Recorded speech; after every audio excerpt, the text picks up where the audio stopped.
Trump నాయకత్వాన America చేస్తున్న దాడులు, ఆక్రమణలు, విధ్వంసాలు రుజువు చేస్తున్నాయి.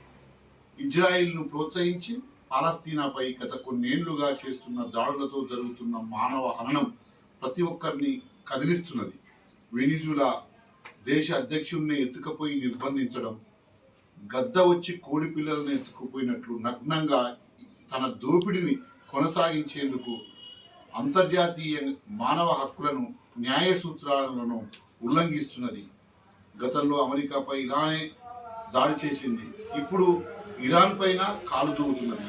సుంకాల పేరుతో ప్రపంచ దేశాలను బెదిరిస్తున్నది. బెదిరింపులకు పాల్పడుతున్నది అమెరికా. మన దేశం పైన సుంకాలు విధించి హెచ్చరికలు చేసింది.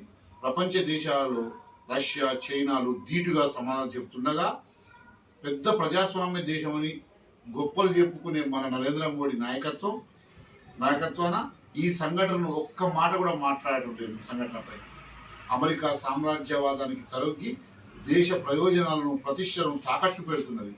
దీనిని ప్రజలు వ్యతిరేకించాలి. సామ్రాజ్యవాద దురాఘాతాలను ఎండగట్టాలి. వారి దుశ్చర్యలను, కారణాలను తెలుసుకొని చైతన్యం అవ్వడానికి ఈ చిన్న పుస్తకం తోడ్పడుతుందని అందరూ చదవాల్సిందిగా